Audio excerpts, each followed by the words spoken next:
Shalom, Bapak Ibu, Saudaraku yang dikasihi oleh Tuhan Yesus, baik yang ada di onsite di tempat ini dan juga ada saudara-saudari kita yang mengikuti ibadah melalui streaming YouTube ataupun Facebook.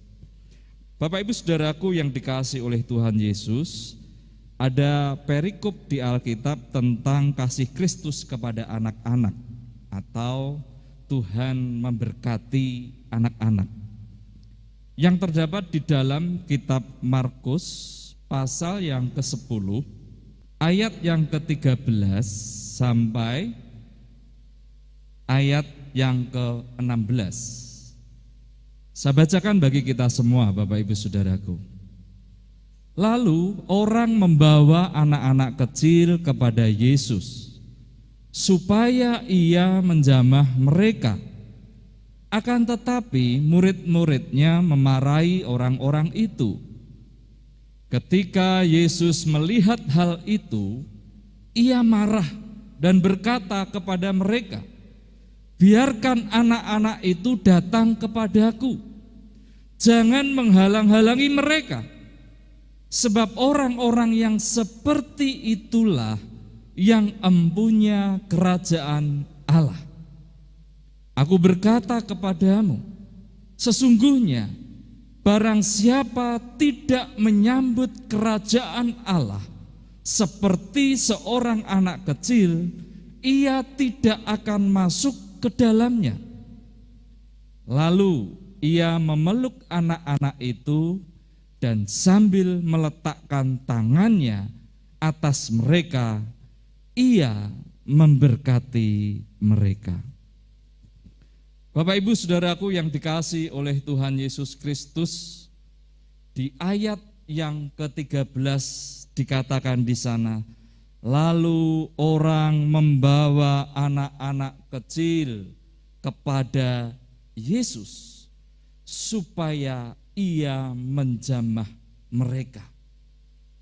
Ada pernyataan di situ di ayat 13 bahwa anak-anak kecil dibawa kepada Yesus. Nah, Bapak Ibu Saudaraku, pada masa kejadian itu sesuatu yang wajar ketika orang-orang di sana ketika bertemu dengan seorang rabi, pengajar kebenaran, itu mereka minta didoakan, ya. Jadi anak-anaknya itu disuruh datang ke rabi dan kemudian rabi itu berdoa bagi anak-anak itu, ya. Ya, kalau secara harafiah bahwa anak-anak kecil pada waktu ayat ini ditulis itu kalau perempuan sekitar sampai 12 tahun, kalau laki-laki sampai 13 tahun. Itu pengertian anak-anak kecil pada masa penulisan ayat ini, kejadian hal itu terjadi. Nah, Bapak Ibu Saudaraku yang dikasihi oleh Tuhan, namun kita melihat poinnya apa saudaraku? Bahwa dibawa kepada Tuhan. Nah, ini juga menjadi satu perhatian bagi setiap kita. Kalau kita orang tua, mari kita bawa anak-anak kita kepada Tuhan. Mari saya sebagai sesama orang tua mengingatkan kita saling menasihati. Mari kita ajak anak-anak kita beribadah. Mari kita ajak anak-anak kita berdoa. Mari kita ajak anak-anak kita membaca, merenungkan firman Tuhan. Mari kita ajarkan firman Tuhan kepada mereka. Poinnya adalah bahwa bawa anak-anak kita ke Tuhan. Ya, tentunya tidak dipungkiri sebagai orang tua ada banyak kendala dan tantangan, ya. Mungkin kendala dari kitanya sendiri, mungkin juga kendala dari anaknya gitu kan. Untuk bangun pagi aja perjuangannya minta ampun ya saudaraku. Ya, kita yang orang tua bangun pagi aja masih bergumul. Ya, benar enggak Bapak Ibu Saudaraku? Atau sudah menang tiap pagi udah bangun begitu ya? Atau masih ada pergumulan? Belum lagi pergumulan anak-anak kita kalau dibangunkan itu tidak selalu langsung bangun. Benar enggak saudaraku? Waduh, berat Pak. nanti bisa rame kami kalau kami harus membangunkan anak-anak di pagi hari. Ya, bisa tengkar gitu ya. Nah, saudaraku yang dikasih oleh Tuhan, karena mungkin yang diinginkan adalah nyaman untuk tidur, enak nanti bangun kalau sudah agak siang mau sekolah atau mau apa bangun gitu. Kalau mau sekolah mau tidak mau kemudian bangun. Tetapi kalau doa pagi belum tentu mau tidak mau bangun gitu ya saudara. Nah, ini satu spirit di mana kita harus, mari kita sebagai orang tua bawa anak-anak kita kepada Tuhan. Ya terus kita latih, terus kita ajar. Amin, orang tua, yang di sini ada orang tua juga di rumah ada orang tua. Mari kita lakukan itu. Ya pertama mungkin ada perjuangan. Waduh, susah. Besok lagi. Susah, besok lagi, tambah susah, misalkan. Ya besok lagi, agak susah, besok lagi, wah akhirnya bisa. Berdiri sudah berdiri, 5 menit tertidur lagi. Bukan hanya anak-anak yang tertidur lagi, bisa jadi kita orang tua tertidur juga, gitu. Apalagi doanya kan lewat Zoom, saudaraku ya. Di rumah kita enggak tahu, enggak ada yang lihat apakah kita tidur. Bisa juga ada yang doa sambil tiduran. Ya, enggak tahu, itu urusan pribadi ya dengan Tuhan. Nah, Bapak Ibu Saudaraku, kemudian juga beribadah juga begitu kadang. Ada yang cerita bahwa, ada yang sambil di perjalanan, ada yang sambil baru bangun tidur, jadi belum mandi. Ya, kemudian ada yang juga mungkin sambil layeh-layeh minum kopi, ibadah streaming gitu saudaraku. Nah, saudaraku yang dikasihi Tuhan, poinnya adalah memang ibadah ini harus menjadi gaya hidup. Baik ketika layeh-layeh, itu adalah gaya hidupnya, memuliakan Tuhan, amin. Baik di dalam perjalanan, tetap gaya hidupnya adalah memuliakan Tuhan, beribadah kepada Tuhan, berdoa, itu tidak salah saudaraku. Kemudian ketika sedang dalam pekerjaan, kita sambil mendengarkan lagu-lagu rohani, itu baik saudaraku. Itu baik, semuanya baik. Namun yang mengerti betul isi hati kita adalah kita sendiri dengan Tuhan. Apakah ketika kita melakukan itu oleh karena kita bersungguh hati, ataukah karena kita melakukannya karena memang ya sekedarlah, yang penting saya ibadah, yang penting saya doa pagi, ya HP-nya on, ya gitu kan saudaraku. Nah, itu semua yang tahu kita dengan Tuhan. Nah, gereja adalah memfasilitasi kita semua untuk kita terlibat dan terus terhubung dengan Tuhan, amin. Kita memfasilitasi, dan mari kita responi saudaraku, bahwa anak-anak kecil dibawa kepada Tuhan Yesus Kristus. Dan kita juga, bukan hanya anak-anak kita, tetapi kita juga, mari kita terus datang kepada Tuhan, saudaraku. Ya, mari kita katakan pada diri sendiri, aku selalu datang pada Tuhan. 1, 2, 3, aku selalu datang pada Tuhan. Kepada orang tua kita katakan, aku dan keluargaku datang pada Tuhan. 1, 2, 3, aku dan keluargaku datang kepada Tuhan. Nah saudaraku, di satu sisi pada kejadian itu orang tua membawa anaknya kepada Tuhan Yesus, tetapi di sisi lain ada murid Yesus yang melarang, bahkan memarahi orang-orang yang membawa anak-anak itu kepada Tuhan. Ya. Selanjutnya dikatakan di ayat 13 itu bagian yang akhir, bagian B, akan tetapi murid-muridnya memarahi orang-orang itu. Ada beberapa kemungkinan kenapa murid-murid pada waktu itu memarahi orang-orang yang membawa anak-anak kepada Tuhan Yesus.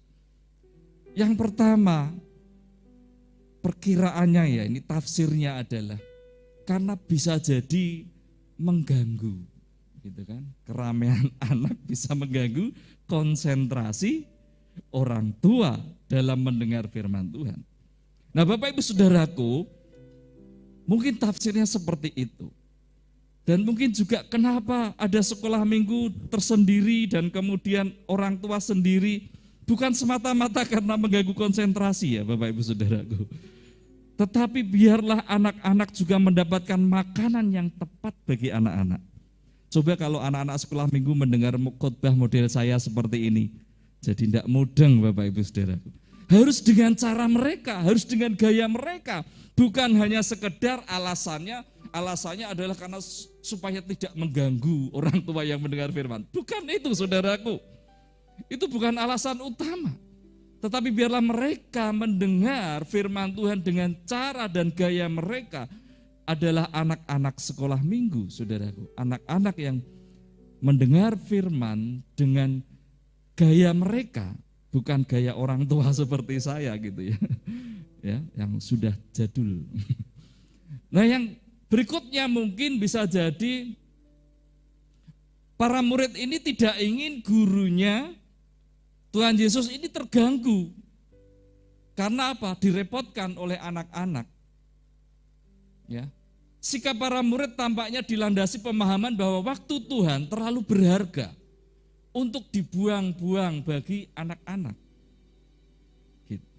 Nah, kadang-kalanya itu juga membangun pemikiran kita ketika kita terus berusaha untuk membawa anak-anak kita kepada Tuhan.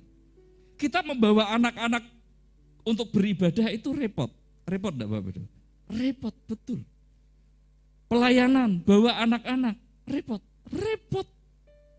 Gitu.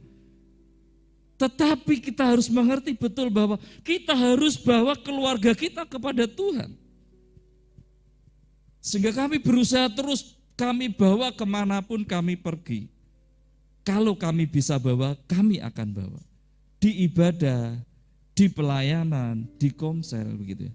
Kita usahakan untuk bawa. Kita ajak mereka mengalami gaya hidup ilahi, melihat bapak mamanya, bapak ibunya memiliki gaya hidup yang ilahi untuk melihat gitu ya. Ketika bersosialisasi dengan orang lain, ketika bertemu dengan orang lain, kita ajak mereka melihat cara hidup kita, saudaraku. Tetapi kalau mereka tidak pernah kita ajak ketika kita bertemu dengan sahabat kita tidak pernah mengajak anak-anak kita ketika kita bertemu, berkunjung ke saudara kita, ke saudara-saudara kita, mereka tidak tahu bagaimana gaya hidup ilahi papa mamanya itu, bapak ibunya itu. Sehingga mereka bisa meniru. Dan kemudian itu terpola dalam hidup mereka. Kalau kita membiarkan, kita cuek dengan keadaan itu, Bapak Ibu Saudaraku, mereka akan jadi menurut apa yang dia amati dan lihat di internet, di YouTube yang dia lihat setiap hari, saudaraku. Mereka akan terpola dengan gaya seperti itu. Kita harus membawa gaya hidup ini kepada keluarga kita, kepada anak-anak kita. Sehingga ketika ada anak-anak di tempat ini, remaja, youth, dan teenager, kalau diajak orang tuanya pergi, ikut. Amin. Ikut, ya. Ada amin, anak-anakku teenager. Amin. Ikut, jangan mau di rumah sendiri. Ikut pa, ikut ma, gitu. Jadi kalau ada kesempatan saya ajak anak saya, ada acara lain saya bilang cancel acaranya. Ikut papa mama. Gitu. Saudaraku. Ini mau pergi, jadi diatur jadwalnya supaya bisa ikut. Nah, itu saudaraku. Bukan apa-apa, supaya mereka melihat gaya hidup papa mamanya dalam mengikut Kristus. Dan itu juga menjadi habit bagi dia. Nah saudaraku yang dikasihi oleh Tuhan, ya lawan itu, kerepotan-kerepotan dalam hidup kita itu ya. Belum lagi anaknya bukan hanya 1, 2, 3, ada yang 5, luar biasa. Saudara, iya saudaraku. Ya, pengalaman bagaimana kita mengajak ibadah baik sebelum masa COVID atau sudah COVID, ketika masih kecil gitu ya saudaraku, ya bopong aja masuk mobil berangkat gitu ya. dikasih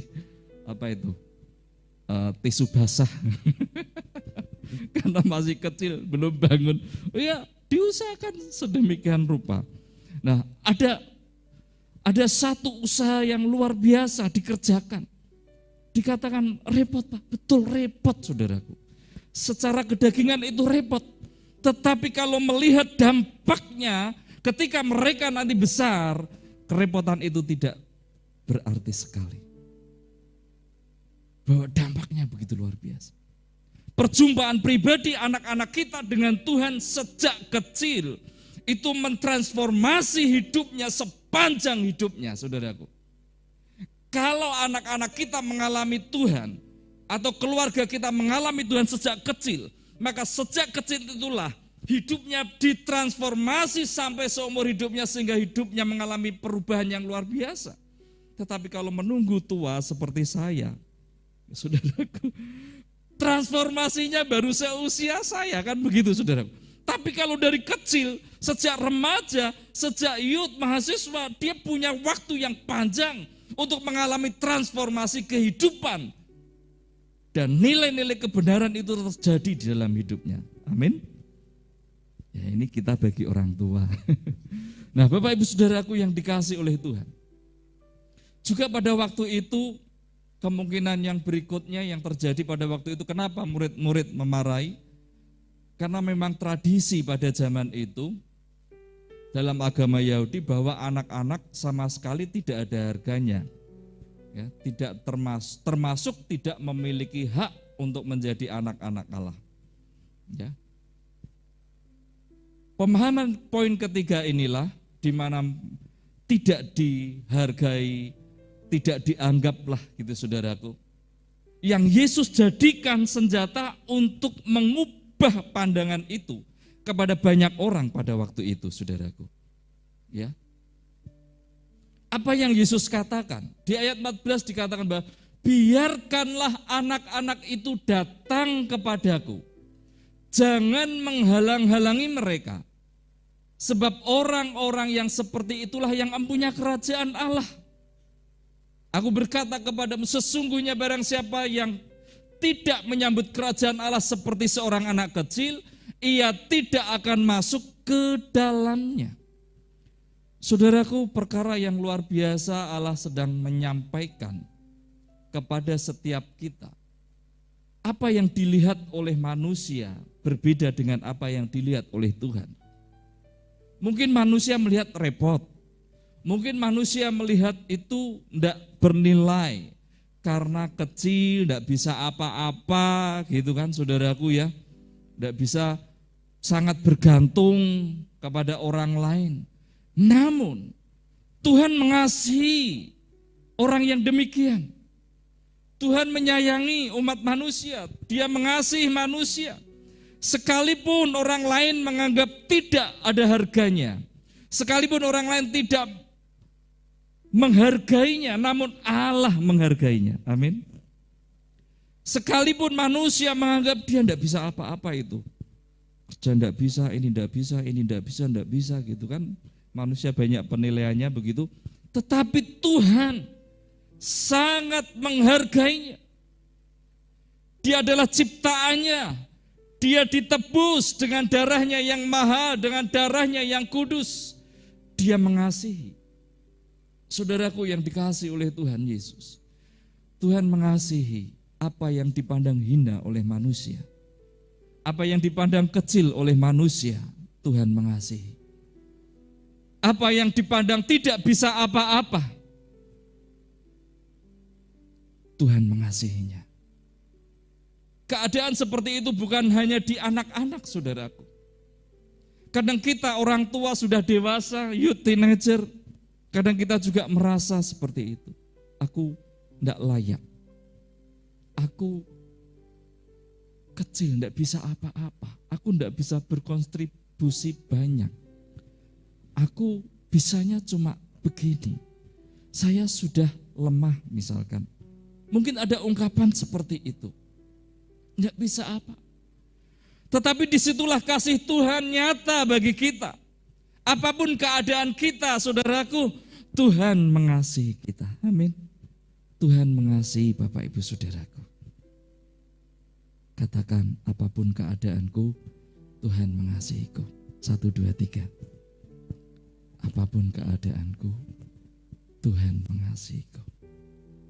Amin, saudaraku. Tuhan Yesus memakai anak kecil untuk menjadi sebuah perumpamaan dan menjelaskan kepada orang-orang dewasa. Dan mencelikkan banyak orang. Tuhan suka memakai orang-orang yang dianggap kecil oleh orang lain. Namun dia dipakai luar biasa oleh Tuhan. Amin. Bahkan dalam keimanan kekristenan dia menyampaikan dengan ilustrasi anak-anak kecil. Dikatakan di ayat 14 dan 15 itu bahwa jangan menghalang-halangi mereka. Sebab orang-orang yang seperti itulah yang empunya kerajaan Allah. Sesungguhnya barang siapa tidak menyambut kerajaan Allah seperti seorang anak kecil, ia tidak akan masuk ke dalamnya. Wow, saudaraku, kita perlu belajar. Dikatakan menunjuk seperti anak-anak. Dalam menyambut Tuhan, dalam menyambut firman Tuhan, maukah kita menyambut dengan ketulusan hati? Ketika ada ajakan berdoa, ajakan baca firman, ajakan beribadah, maukah kita menyambut dengan tulus hati? Polos gitu loh. Ayo, no, ikut papi. Iya papi. Kita berpikir gitu loh. Ki dijak apa meneh ki? Ayo, diajak apa ini? Ini maksudnya apa ini? Ya, gitu saudaraku. Diajak-ajak ini. Nah gitu saudaraku. Penuh curiga. Karena apa? Punya pikiran yang mungkin sudah berkembang namun pemanfaatannya tidak benar. Tidak tulus lagi mengikut Tuhan. Kalau aku ikut Tuhan, kalau aku melayani Tuhan sungguh-sungguh, apa upahnya buat saya Pak? Kalau saya melayani Tuhan, apa untungnya buat saya Pak? Saya melayani Tuhan tetap susah ini Pak. Nah ini tuh saudaraku, enggak polos lagi, enggak tulus lagi. Sudah banyak tuntutan, saudaraku. Tetapi Tuhan Yesus mengajarkan, seperti anak-anak itulah yang empunya kerajaan Allah. Dia tulus, rendah hati, ada firman, ya kita terima. Oh ya, firman ini buat saya, firman ini negur saya terima, saya mau berubah. Amin. Bukan malah sebaliknya, ini kok malah nyindir-nyindir saya. Nah, jangan begitu saudara. Tapi tuluslah, terima itu dengan kerendahan hati. Amin. Keuntungannya buat kita sendiri saudaraku. Anak-anak itu penuh harap pada orang tuanya. Kalau udah ikut gitu, enggak mikir nanti mau makan apa. Pokoknya ikut. Ayo ikut papa ke Salatiga, ayo ikut ke Ampel.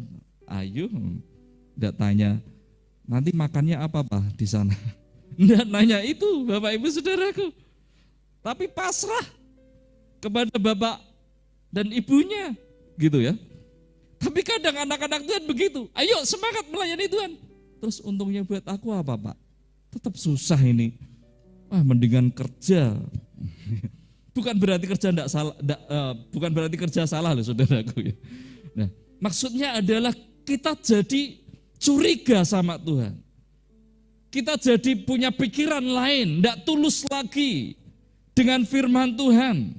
Kita enggak lagi penuh harap kepada Tuhan. Tidak penuh kepercayaan lagi kepada Tuhan. Kalau anak-anak pasti ngikut ya ngikut aja. Lapar ya tinggal bilang, lapar Pak. Sebentar ya. Misalkan gitu kan. Diajak makan. Kan gitu saudaraku. Dipenuhi kebutuhannya, makan. Saudaraku. Nah kadang kita berpikir, wah gimana ya, nanti bagaimana ya, nanti bagaimana. Jadi kepercayaan kita menjadi berkurang kepada Tuhan. Nah, sehingga Tuhan Yesus mengingatkan kepada kita, jadilah seperti mereka yang rendah hati, yang tulus, yang penuh percaya kepada Bapak Ibunya, kita penuh percaya kepada Tuhan, bergantung penuh kepada Tuhan, bergantung penuh anak-anak itu kepada papa mamanya. Mari kita juga lakukan hal yang sama. Amin, saudaraku. Ya. Kita lakukannya hal yang sama. Nah, inilah kadang yang membedakan orang besar dan orang kecil. Maksudnya anak besar dan anak kecil. Gitu ya. Kita yang sudah dewasa dengan anak-anak kecil, itu yang membedakan, saudaraku. Sehingga Tuhan Yesus menasihatkan kepada kita, jadilah seperti anak-anak kecil itu, karena mereka lah yang empunya kerajaan surga, kerajaan Allah. Mari kita bangun hidup kita. Yang tahu kita sendiri dengan Tuhan. Amin. Orang lain tidak tahu isi hati kita, betul Bapak Ibu Saudaraku? Tidak tahu. Isi hati saudara saya tidak tahu. Isi hati saya, Bapak Ibu Saudaraku tidak tahu. Yang tahu saya dan Tuhan saya. Ya, bahkan pasangan hidup kita tidak tahu, saudaraku. Kenapa? Sehingga kadang rumah tangga kadang ada konflik karena pikirnya kan harusnya tahu isi hati saya. Sudah berapa tahun nikah kok tidak tahu isi hati saya? Ya tidak akan pernah tahu, saudaraku. Ya. Nah, kita harus terus semakin tulus rendah hati dan bergantung kepada Tuhan sebagai orang-orang yang dewasa. Lalu di ayat yang ke-16, saudaraku, apa yang dikatakan Tuhan Yesus di sana? Lalu ia memeluk anak-anak itu, yang dilakukan Tuhan Yesus ya, di ayat 16 itu. Lalu ia memeluk anak-anak itu dan sambil meletakkan tangannya atas mereka, ia memberkati mereka. Saudaraku, yang dilakukan Tuhan Yesus, memeluk, meletakkan tangan atas mereka, dan memberkati. Sehingga mari kita belajar seperti anak-anak itu. Amin. Tulus datang kepada Tuhan. Gitu. Kalau orang dewasa kan datang ke seseorang kan pasti sudah pikir tuh. Saya nanti mau ini. Ya, negosiasi aja sudah berstrategi kita kan, orang dewasa kan. Gitu. Ketemu si A. Tujuan saya adalah supaya saya nanti dapat pinjaman apa gitu. Sesuatu, maka saya berstrategi. Ya. Ya. Punya cara. Ya, entah menyampaikannya dengan cara yang bagaimana. Tetapi anak-anak polos, tulus datang. Dia datang kepada orang tuanya, papa mamanya. Dan mari kita kepada Tuhan. Datang kepada Tuhan. Dan dengan rendah hati izinkan dia memeluk kita. Ketika saya merenungkan kata-kata memeluk itu, saudaraku, saya ingat satu kejadian anak yang hilang yang disampaikan. Bahwa anak yang hilang ini sekalipun sudah berpesta, foya, menghabiskan harta warisan papanya, orang tuanya. Namun ketika dia datang, apa yang dilakukan bapaknya? Dia menghampirinya dan memeluknya. Ketika merasakan pelukan bapaknya itu, benar-benar dia mengalami kasih Tuhan. Mari kita datang pada Tuhan dan biarlah kita mengalami pelukan kasih Tuhan itu. Kita mengingat-ingat akan kebaikan Tuhan di dalam hidup kita. Bahwa Tuhan begitu baik. Sekalipun aku kemarin, aku dulu jahat, berbuat dosa, berbuat salah. Namun Tuhan yang mengampuni itu, Dia akan memeluk kita. Pelukannya memulihkan kita. Amin. Pelukannya menyembuhkan kita. Pelukannya membuat kita tersadar.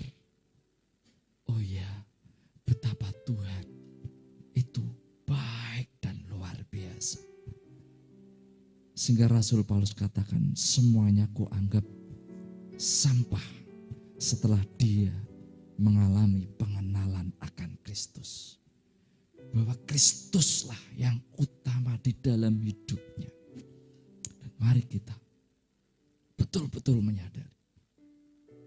Kita datang kepada Tuhan. Dia meletakkan tangannya, menumpangkan tangannya. Dia memberikan otoritas kepada anak-anaknya. Anakku, kalau anak ketika datang pada bapaknya, salah habis dimarahi kan, udah lewat. Sekarang kamu maju, semangat, lakukan dengan benar dalam Tuhan. Kan gitu. Ketika kita nasihati anak-anak kan begitu, tenang, itu udah lewat. Sekarang maju, semangat, ayo, semangat di dalam Tuhan.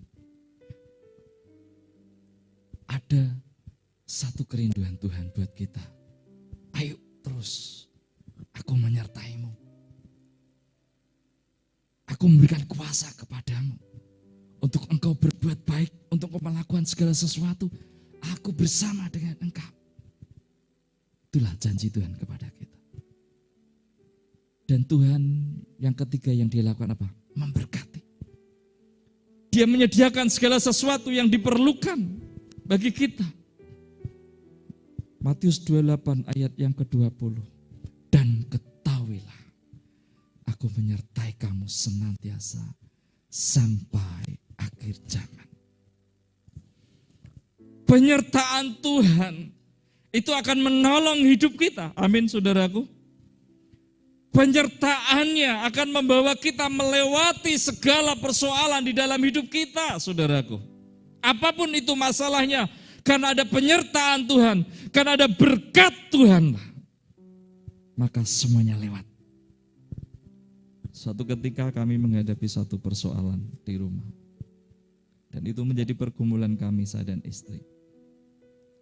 Dan doa saya adalah, Tuhan berfirmanlah, maka semuanya selesai. Aku butuh firman-Mu. Hanya itu yang saya doakan. Saya bertelut di hadapan Tuhan, Tuhan berfirmanlah. Berkata-katalah kepadaku. Ya. Jadi seperti seorang anak yang sedang menanti-nantikan bapaknya. Demikianlah saya melakukannya bersama istri. Dan luar biasa. Bukan hanya menikmati kehadiran Tuhan, tapi menikmati berkat-berkat-Nya. Amin, saudaraku.